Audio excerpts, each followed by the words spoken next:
Good afternoon, everyone. I think we'll just take off and start the session. Thanks for coming. My name is Chetwynd. I'm the Global News Director of AFP, Agence France-Presse. And we're going to look at this issue of going behind the metrics and asking, fairly fundamental questions about what is the impact of journalism, what is our value in society.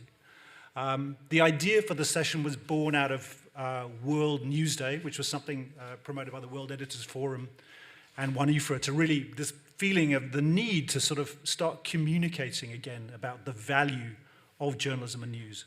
A kind of feeling in the industry that maybe there was a PR problem. We haven't actually been telling people the value of what we do. And especially in the kind of early phase of the digital age where everybody was just looking for reach and looking to get as many eyeballs on content as possible, that maybe some of these underlying issues were not looked at. So the question is, what role does journalism play in society? We all know that the context is really tough. Many of our journalists face hostility, abuse, both on the streets and in social media online. And just as a context of the discussion, we remember that the Reuters Digital News Report tells us that people are, one, avoiding news, and that really only 4 out of 10 people around the world trust what we do. And in some places, even nearby, I'm based in France, that falls to 29%. And of course, in America, it goes even lower, I think, to 26%. So the question is really, have we been complacent about the impact of journalism on society? And what do we need to ensure that we do a better job in ensuring that journalism plays a role in society and take it from there. I've got a fantastic panel who've been thinking about this much more than me over the last few years. On my left, Ritu Kapur, who's the co-founder of the Indian digital media site, The Quint, which was set up in 2015. The Quint has won multiple awards with a strong, focused mission of telling stories that nobody else in India is willing to tell. And interestingly, a majority of the Quint's audience is between 18 and 34. Styli Charalambous is the co-founder of the pioneering South African online news organization, the Daily Maverick. The site has grown from a staff of 5 when it was set up in 2009 to some 120 today. It's made its name with powerful investigations into national scandals in South Africa, such as the killing of 34 miners by police at a mine at a place called Marikana. And on my right, Richard Addy is an economist and co-founder of the international audience strategy consultancy ACAS, and over the past 3 decades has worked with some of the biggest brands in journalism, such as BBC, NPR, Guardian, looking at these issues of impact and broader strategy.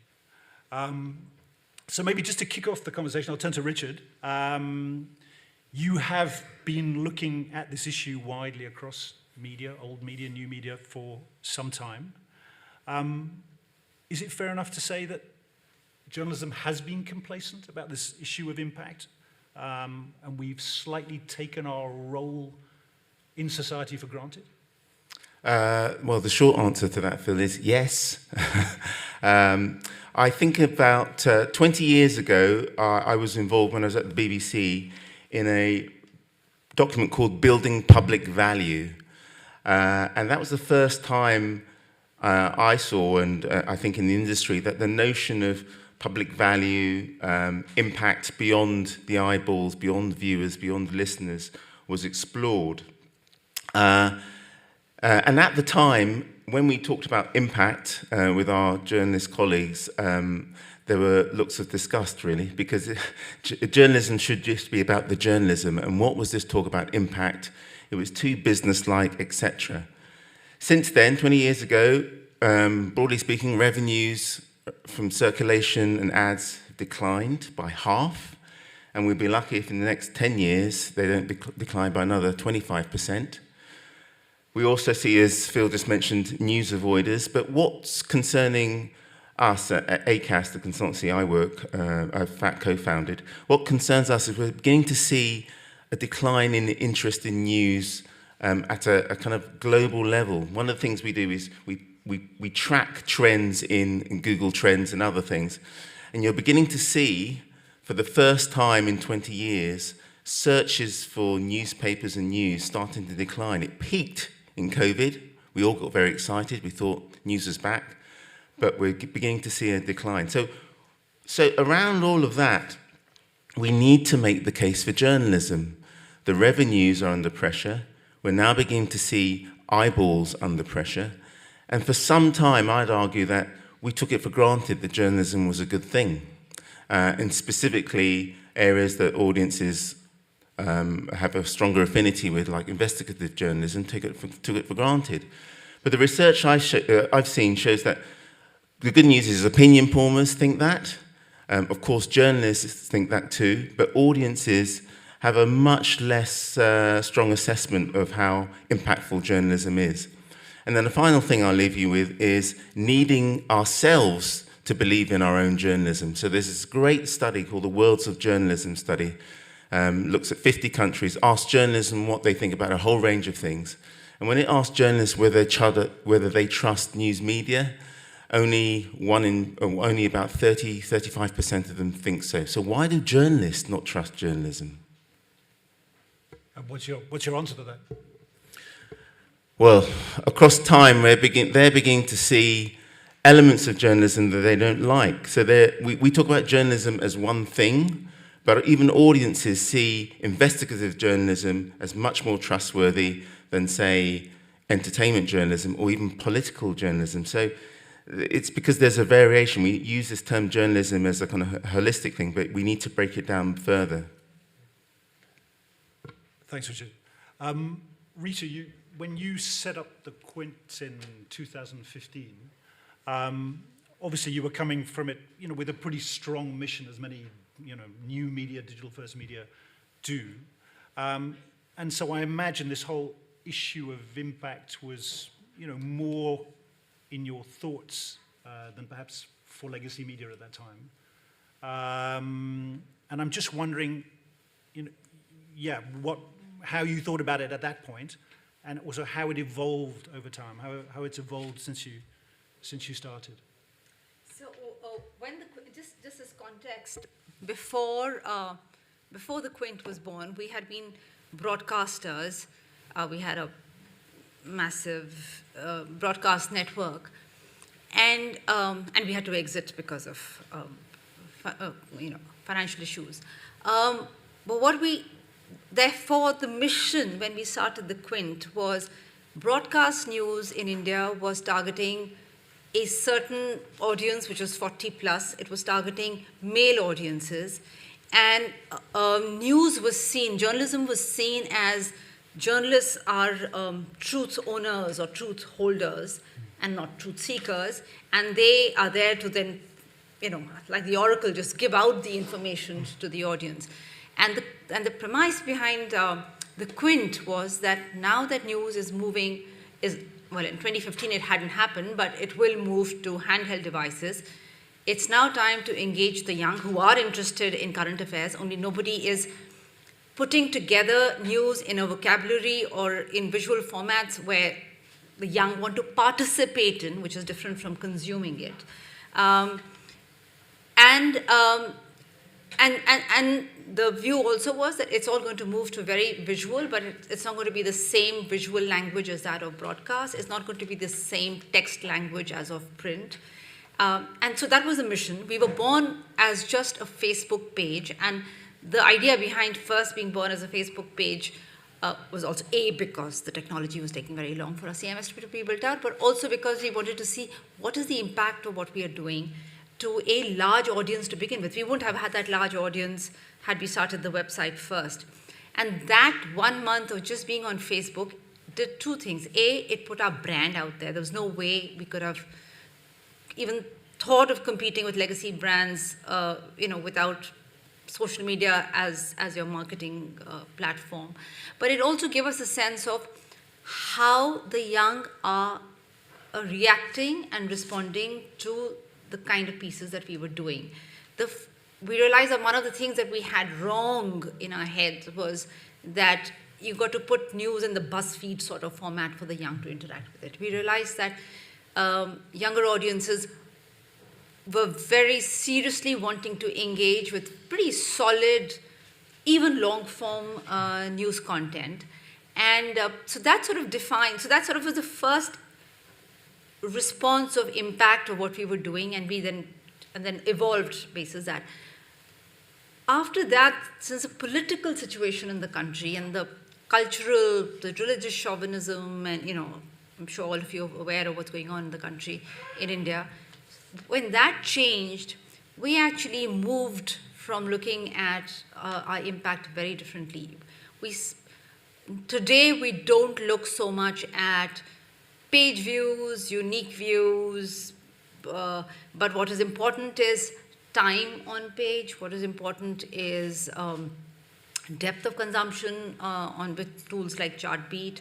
And we're now stepping away from the trending, SEO-driven, large volume game, because what we realize is that we need to be able to, with reducing revenue, we need to be investing in really meaningful journalism where the impact, the social value impact of that journalism is not that easy, it's not tangible. There is no Google Analytics or any other metrics tool to go and measure it. But we have now evolved our own inferences with every piece that we publish on what kind of an impact that is happening with the journalism that we're doing. So is that a sort of discussion that's had where you use your journalistic judgment in a sense to assess that impact? I think we look a lot at the commenting, right, and how the commenting for us, for instance, changed from very troll-driven, we hate you, you're just pro-Muslim, or you are anti-government. Or we've seen that conversation change from that to individual engagement on the stories that we are doing. Especially when we go out and do ground reports, and there is so much, visual evidence to what we've done, to the story that we are bringing. So I think it's looking at that kind of is it changing the discourse? Is it changing? It's also interesting when we found that our audience demographic, the 40 plus, also started coming in. Right. And they started engaging with us even in the sort of quicker, cooler platforms like Instagram, where we are using those formats. We also found that when we looked much more at women's health issues, we found that with doing that kind of content, we saw that the demographic changed. Our women audiences moved from being less than 17% to over 33%. Right. So it's those kind of... in a sense, engaging with new audiences, partly, right? Yeah. Right, great. Thanks, Ritu. Styli, the Daily Maverick has had also an incredibly strong mission, sense from its inception. I think your banner line is "Defend Truth," which is both ambitious and I believe necessary in South Africa. Again, how did you think about that issue of impact when you started the Daily Maverick, and how has it changed since then? And I know in particular, how did some of your major investigations kind of move the dial on your thinking around impact? Yeah, honestly, we didn't think about it when we started. Right.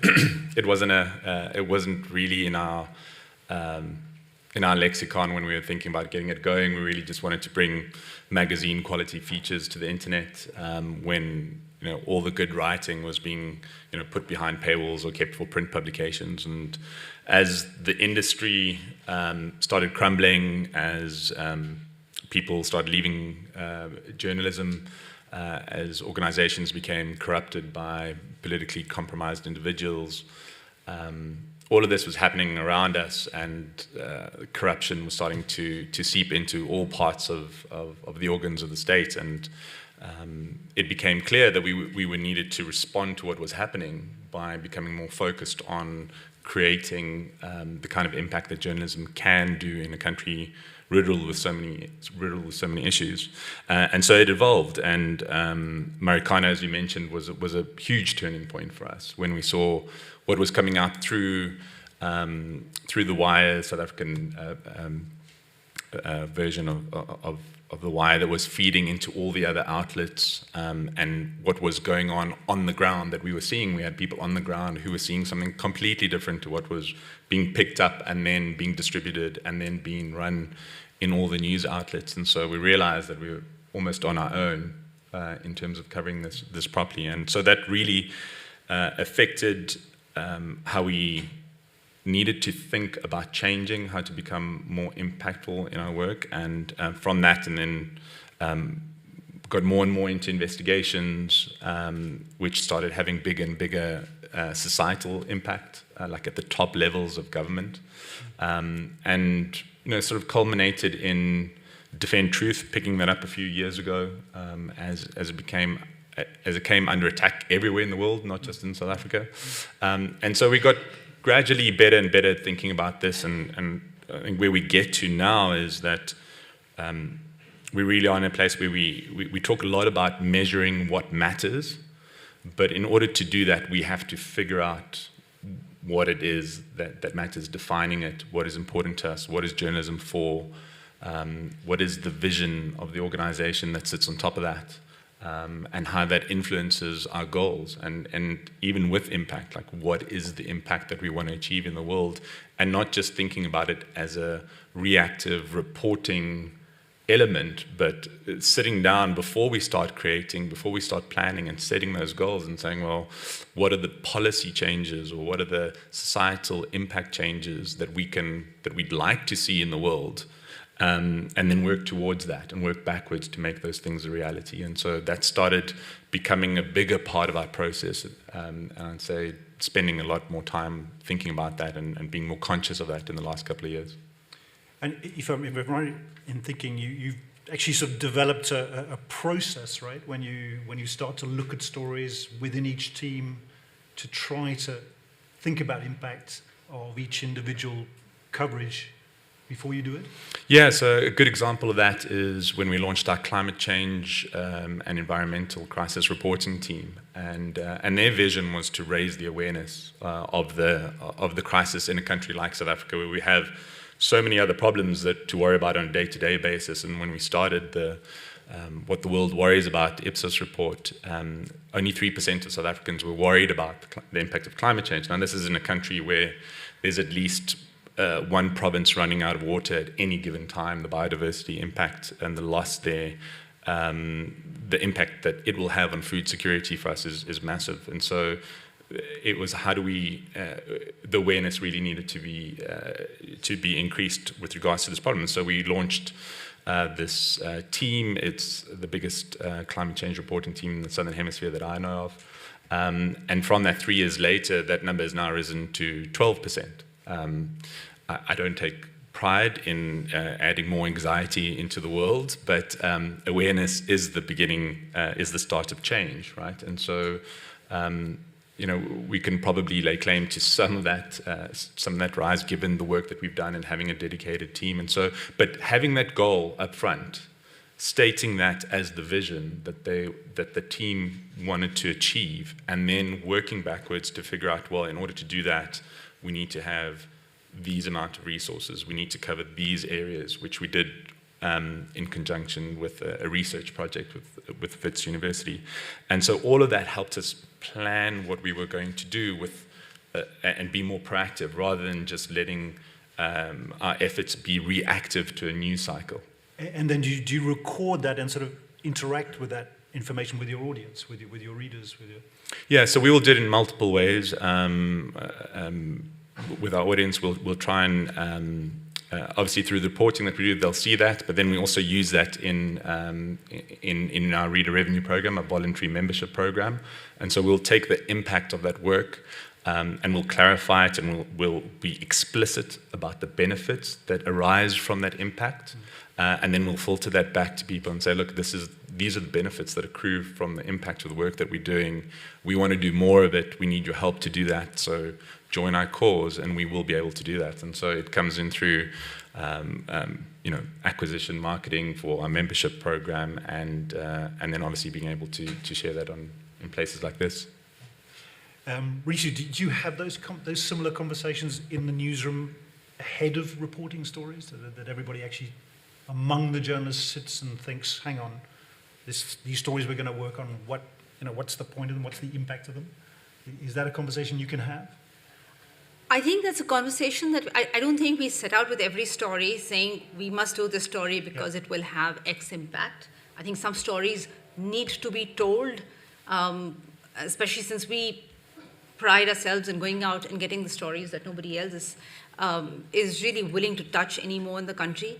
But I think there is a lot of learnings from some stories that we do and the response to the stories, and then how those learnings then determine the stories that we then do following that. I'm sounding a little vague. I'll give you an example. For instance, climate change. We set up a climate change desk as well. And in India, climate change is not a conversation. People are not talking about it. If there is a natural disaster, it's just something that happened locally or some karmic, some god getting angry, etc.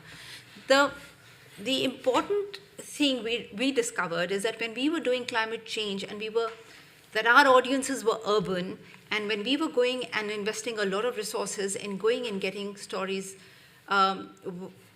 about remote areas in the country which were being very seriously and very adversely affected, including issues of food security, we found that there was no engagement with that content. So our lack of impact from that kind of content led to us saying, let's focus on the cities. Right. And that's when we did a documentary on how Mumbai is sinking, and that had tremendous impact. Similarly, we set up a fact-checking desk. Now, the intention was to inject and inoculate really important information in the system, but we realized that the misinformation was actually floating around in messaging platforms, and it wasn't really as much on social media, and definitely not. People are not coming to a website to say, okay, I want this fact checked and I want to see this.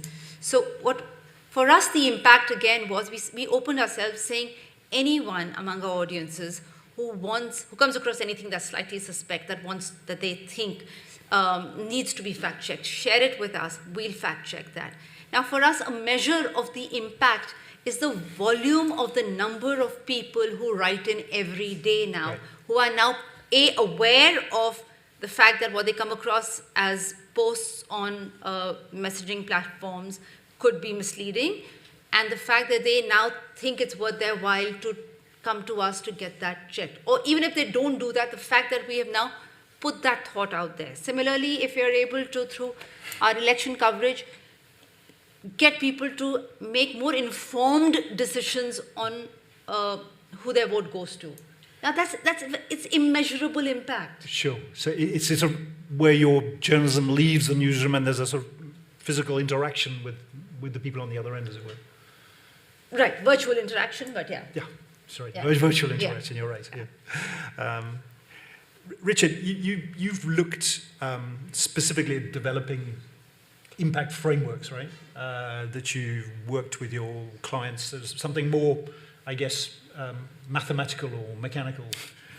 Is that right? Yeah. Maybe you could. Yeah, I think we've got a slide, a few slides to share, showing this.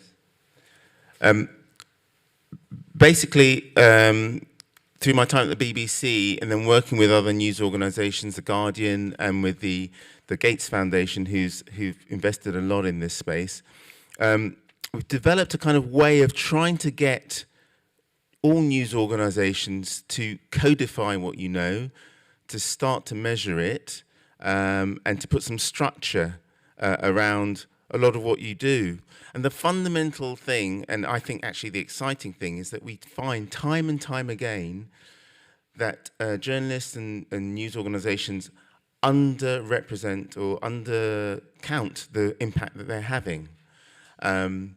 Instinctively, we want you to apply your investigative journalistic skills to impact. Just find where those impacts are. So we've got this framework, this wheel, which just asks some of the basic questions. And in fact, I'd say that Ritu and Styli have have touched on a number of dimensions of this framework. So the first thing around content, I'll go through it very quickly, around context is to understand some of the trends. And we just heard a discussion about Ipsos's what the world worries about. Every month they track global concerns and in-country concerns. That almost gives you a base to which you can, see what you want to change, as the Maverick did on climate change. So track what's out there, understand the environment, understand where your audience are. That's the context. And then in terms of the strategy, it's impactful if you publicly state that you want to make a difference on something. That in itself brings the issue into the debate, brings the issue into the discussion. And then the traditional thing around context and content and outputs. Literally, what are you pushing out there? Are there some exclusives? Are you giving voice to the voiceless? That's all impact.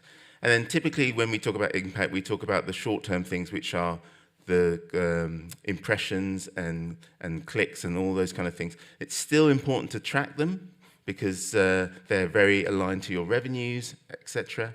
But then we get into the really interesting thing, which is public impacts, influencer impacts, decision-maker impacts. And those are all around codifying the things that you think are instinctive, the comments from your audiences, or if you've got the capability to survey your audiences to find out what they think about your copy. Has their knowledge increased? Have they taken action as a result of it? And then influence and decision makers. Those are the people that often we think about when we talk about impacts. And it's very difficult to measure. But one thing that we do know is that you will hear a story of the minister that referred to a document, or you might hear the story of a policy influencer who has linked into your copy or who has referenced it in the speech. And what we're arguing is codify that, write it down, either in a spreadsheet or in some other tools that I'll show you in a moment. And that's a way of almost bringing structure to what you know. You can also do it digitally, what you're being linked to. So there's a real opportunity there to capture what we know. And then behind that, there's all these different dimensions that we look at that I won't go into because there are probably a few geeks in the room that won't like this. But there's one tool that we didn't develop that I'd like to share, which is the Impact Architect Impact Tracker. It's not an AI impact tracker, as some of you may think. It's just an Impact Architect tracker. And what's great about this tool, it's open source. And what they and we've worked with them for a number of years. They work with a large number of organizations and with foundations. And what's great about the Impact Tracker is it enables you just to collect all that you know in buckets. Some of them more sophisticated, others less sophisticated. It's a really good way of capturing what our colleagues have been talking about. Thanks, Richard. That's great. Styli, have you been working with any of these kind of tools? How do you actually, I'm quite interested in how you sort of literally record your impact and how you share that with your staff, and how do you have a big scoreboard on the wall with kind of ministers taken down or corruption? How do you think about that? We'd probably run out of space, I think, with the scoreboard. No, I wish I could sit here and say that it was as formalized as that. I'm sitting here thinking there's actually a permanent role that I need to create in my organization for this, right. And we'll do this. It's right now. It's one of my big takeaways from Perugia. Thank you, guys. And we have started looking at that particular framework as well and using that. As I said, we do use the value of the impact in our acquisition marketing. I can tell you that impact it isn't good for business. It is great for business, which makes and I'm on the making sure people get paid side of my organization. So that's great for me. It's great for members coming on board with a voluntary membership program. We keep all our journalism free for everyone in a country where that's even more important for those who can't afford to pay. And that's one of the biggest drivers of why people come on board, is because they can see and feel and experience the impact of our journalism at a national level, on the ground, at a personal level, at a societal level, at an institutional level. All of that does, and so we then filter that back into the marketing. We then also report on that to our members to let them know, hey, your support has helped us do this, this, and this. And the net result of that is that Daily Maverick has the highest retention rate of any of our peers in a group of 135 benchmarked organizations after 3 years. And I think a big part of that is because we do achieve so much impact, and we do also do relatively okay in communicating that back, but I'm also acknowledge that we can do a lot better on that. And you've done some work with philanthropic foundations, right? Or some funding. And I guess that's a big trend in journalism that is probably forcing many newsrooms to change how they think about this issue, in that often when you're really pitching for funds, this issue of impact is something now that newsrooms are having to think about, even big traditional newsrooms, in a way that they probably haven't done before. Was that your experience? Yeah, absolutely. So grant funding, you have to report back on that. When we pitch for grants, the impact is something that you put right up front. This is what we want to achieve this is what we hope to achieve with the work. And then you have to report on that to see, well, did you achieve that? And so each of the grant funded areas do quite well, and on reporting that back to the grant funders, but that is just like it's an afterthought to kind of make sure that the grant gets renewed, basically. Right. But there's just so much of it, and it's just, again dawning on me that this is a full-time gig, basically, for an organisation that prides itself and bases pretty much its entire editorial vision on impact. Thanks, Styli. Ritu, just to change tack a little bit, I was interested in talking to you before, where we talked about the issue of the format of your journalism. It's one thing to do great journalism, but then thinking how you change the format of it to bring the impact that we're looking for. But that's something that we feel really strongly about at the Quint, and innovation in storytelling format is an area of focus for us all the time. What we find is that, obviously, everyone knows that it's an attention deficit audience in terms of, it's very distracted, it's a very distributed audience. So the answer is not just doing the Reels version of everything or doing the, YouTube shorts we don't have TikTok in India. But what do you put out on which platform, at what time of the day, and how do you drive, for us, we feel that you have better impact if you drive conversation around it. For instance, if we did a series on what's coming between women and the workplace, we actually did an entire call to action, and we wanted people to engage on that debate, and we would constantly, in real time, as people were sending in what they thought, and interestingly, a lot of men sent in their views, we actually converted that into content itself, in terms of the content. So it becomes, so it's not just the multiple and the multimedia formats. We do a lot of immersives, but the important thing is how do you drive audiences to the immersives? Right. And that has been that's one of the places where we look at page views or UVs as a measure of impact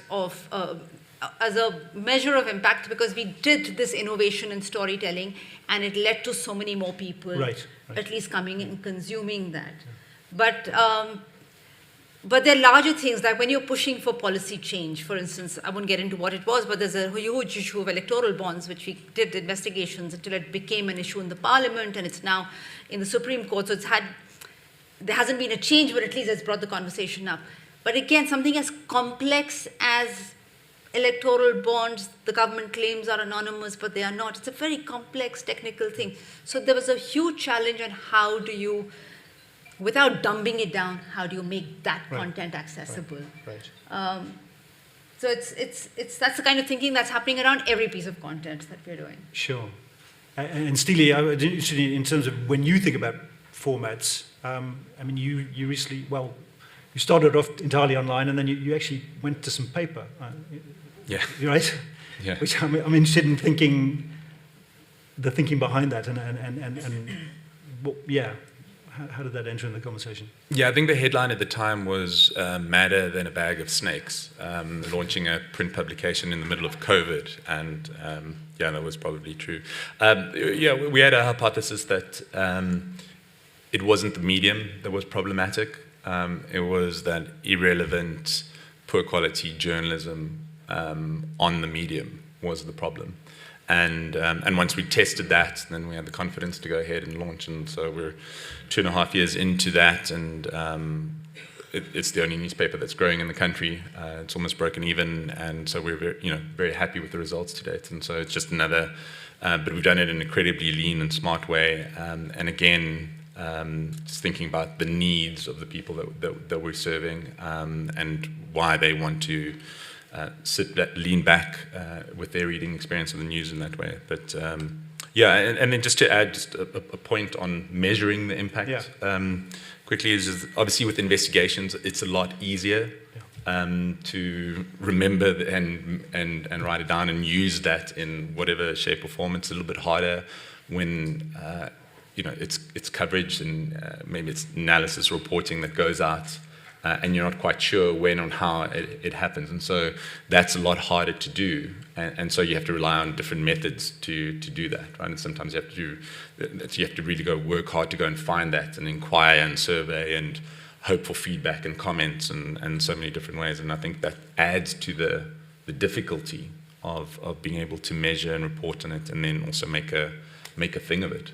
Although I guess one thing for both the Quint and Maverick must be you both have memberships, right?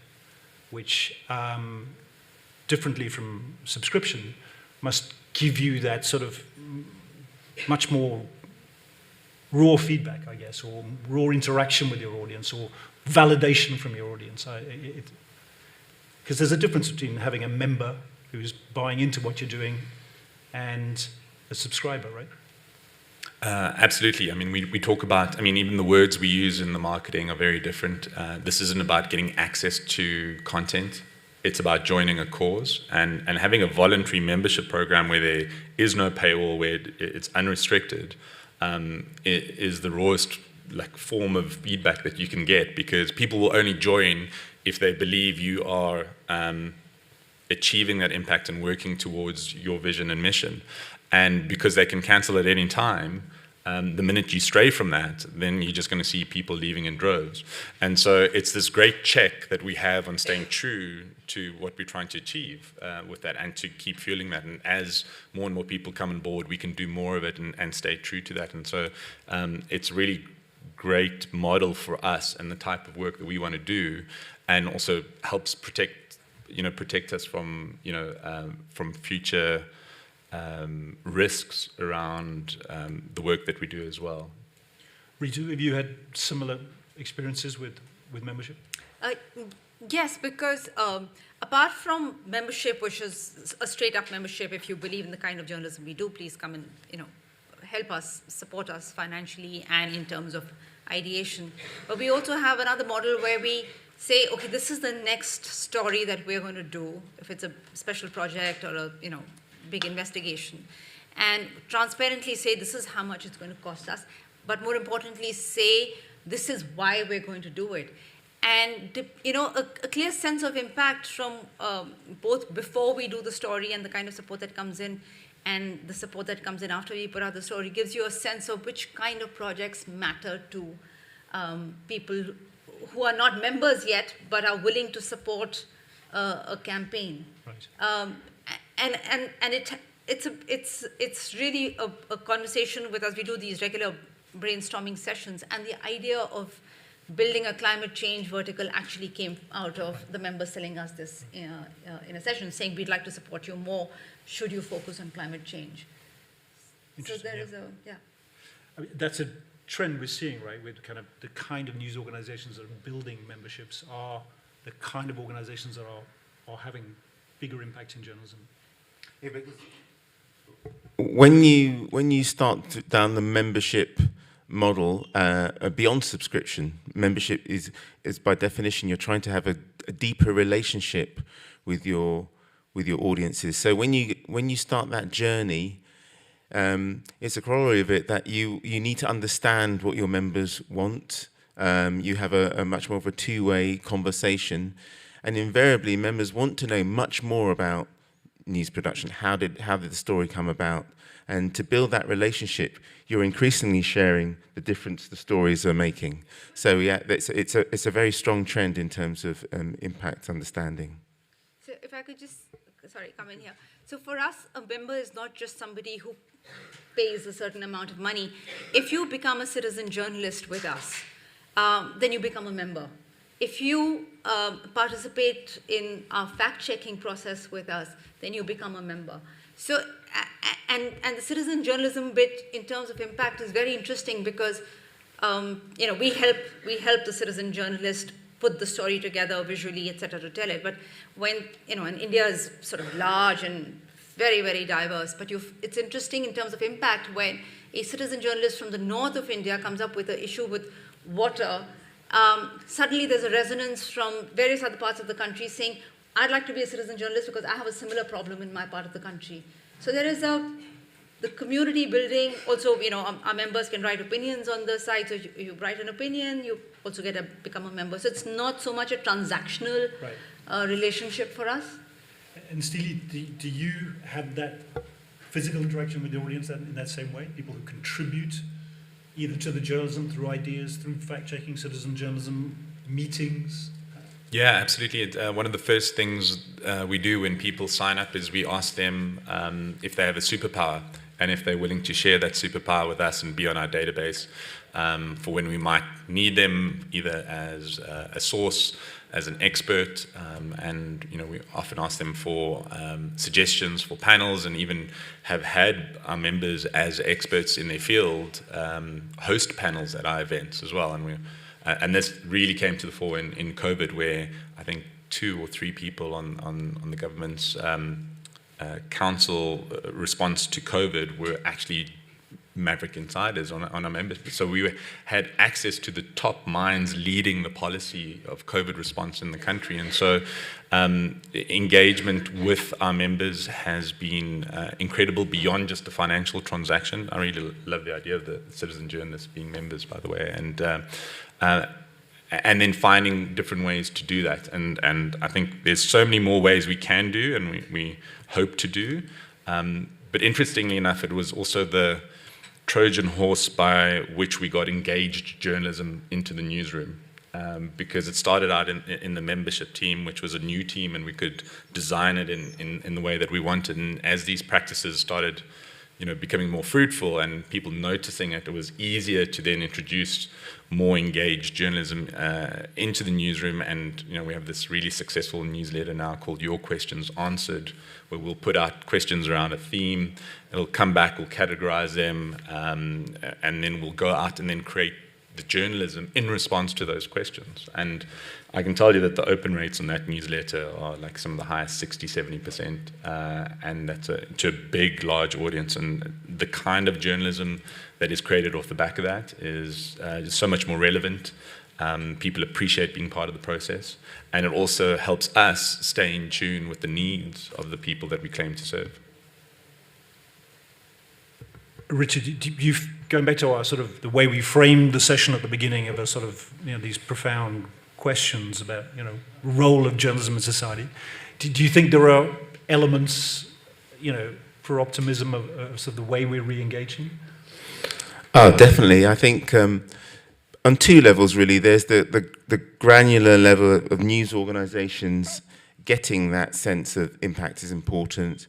That getting roles like impact producers, the Bureau for Investigative Journalism invested in impact producer some years ago, and a really powerful role. So that's exciting that finally we're beginning to understand that impact can tell part of the story of why journalism is important. And then I think there's another level, which is, if you think about what I've just said as being granular at a news organisation level, there's a kind of global need, which I'm increasingly interested in, and hopefully over the next few years we'll be able to do some work on it, around the difference that journalism makes in terms of saving and enhancing lives. There's a great book called Democracy Detectives by James T. Hamilton. He looked at Pulitzer Prize winners and showed that there is an extraordinary level of life enhancement and life saving, which we just kind of don't talk about And if you think about the journalism globally, we're talking about millions of people's lives, maybe billions of people's lives being enhanced positively and saved ideally by journalism. And making that case is important because, unfortunately, I don't think the revenues are going to be able to sustain journalism commercially. So there needs to be those other sources, be it funders, be it regulators, government, and the case needs to be made to those funders that much more money needs to be put into this social good. And why aren't we telling that story? Is that simply that journalists are sort of bad at writing or reporting on journalism? I mean, is that the issue? We're kind of embarrassed? Or? I think there are a number of reasons. One is that there isn't a full awareness of the range of impact. Most organisations, most journalists are thinking about their own journalism, about their own organisation. Frankly, the survival, it's a tough time. So that kind of level of discussion needs to be done at forums like this, where we start to get to think about how can we make that case collectively. But also, journalists don't often want to be the story, do they? But when you recognise that a healthy journalism, healthy news media is a fundamental part of civil society, we write about other bits of civil society. We need to, concentrate also on this important building block. So more journalism on journalism. Good journalism on good journalism. We'll move to some questions in a bit, but just before the end, just let's try and finish on a kind of uplifting or constructive note. I asked the panel really to sort of come forward with, two things each that any newsroom could adopt to try and think about increasing the impact of what they do. Maybe Styli, start with you. Yeah, the first thought is really that to plan consciously for it, right? I mean, if you set yourself a vision and goals around that, then you can work backwards to do that. Now, obviously that's not always possible, and things happen, and events happen, and the news cycle happens. But I'm a firm believer in that concept of having a vision, knowing what that vision of success looks like, and then putting things in place, working backwards to figure out how to make that happen. And then that's the only way we can measure what matters, is by defining what matters up front, and then moving the chess pieces to get there. And then secondly is that impact is good for business. We talk about news avoidance, we talk about declining audiences, we're talking about declining revenues. But I can tell you that the last 4 years have been spectacular growth for Daily Maverick on all those fronts, like 5 to 10x on all the key metrics. And a big part of that has been moving towards this membership model, realizing that what is going to drive that membership model is staying true to our cause, achieving the kind of impact from the journalism that helps protect democracy, that helps people navigate the life that they're living, and getting clearer about that and working more and more with our teams to set goals around that. And it's just had phenomenal success for us. Great. Ritu? I think for us, it's the minute we've stopped looking as Google Analytic metrics as impact, that's allowed us to say, let's not do the kind of news that's available to everybody on Google News, on Apple News, news that's already out there. Let's only focus on stories that we think, and which we've seen over time, make a difference and matter to our audiences. So I think reducing the volume and focusing on more journalism that matters, but to be able to assess and measure, maybe we should use your tracker in why did it matter and how to tell that story better. And the other, of course, is to have the impact. It's very important to put the story version, many format versions of your story on different platforms. You've got to be where the audience is. You've got to be able to give it to them in the formats that they are most likely to engage with. So not just say, I've done this incredible documentary on custodial deaths, and I am, this is such serious stuff that it will only go out in this long form format, is to be able to break it up, because that's the way the impact goes beyond the audiences. You're able to preach beyond the converted, basically. Thanks, Ritu. Richard, quickly. Very quickly. I just restate the planning. That's just asking the right question at the beginning is incredibly important. And then secondly, a very tactical thing, but if you're a journalist, you've got your URL of your story, stick it into Google search and see what comes up, and you'll be surprised what impacts you'll find. Brilliant. Can we go over one question? 2 questions? Go on. Is there a microphone anywhere? Quickly.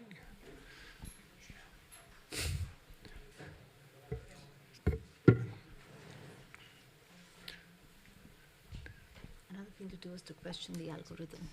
Hi folks, great panel. I'm Joe Mitchell, I'm Head of Impact at the UK's Public Interest News Foundation. I wonder, is it a little unfair to ask individual newsrooms to measure something so complex? And poor Styli is disappearing back to South Africa to hire a whole new role to do this.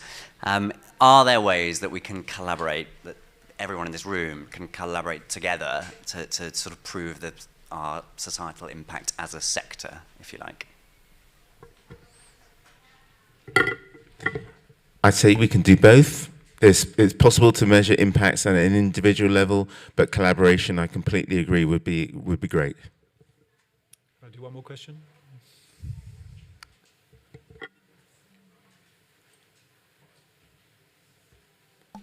Hi everyone, my name is Toma Istomin. I'm Deputy Chief Editor at the Kyiv Independent, which is Ukraine's biggest English-speaking publication at the moment. Thank you for this insightful panel, first of all. My question would be to Styli and Ritu regarding the membership. We're a membership-focused media as well. We have about 10,000 members at the moment. What we see a lot is that we offer this exclusive features to our members, such as online events and some special products that we put out, but we see that many of them don't actually consume them, and they support us regardless because of our cause that they believe in. So I was wondering if you have any insights into what special products or features that you offer to your members that prove to be the most popular and that your members appreciate the most. Thank you. For us, and you're right, we have some members who also, when we get in touch with them and say, we're having this event and would you like to be part of it? They said, listen, I'm busy, I can't come, but keep up the good work. I don't want to participate in that. So there are 2 kinds of members. There are those that come along. I think for us, one of the features that has been that has worked very well for us is the members' opinion vertical that we've created, where one of the perks of being a member is that you get to write your own opinion piece and build your own following using your own writing. And sometimes, I may be a member, my domain expertise may be in aviation or, in something else that we as a site don't have the budgets to look at. And they then see how much traffic that their piece is getting, and I think that's sort of worked well for us, the members' opinion section. Great. I'm afraid we're going to have to cut it short there, but thank you. Thank you very much to my excellent panel. It's been a very good.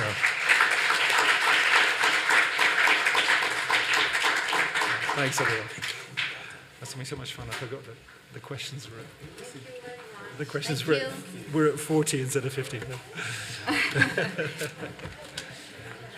Thanks, guys. That was great. Thanks. Really enjoyed that. Thanks.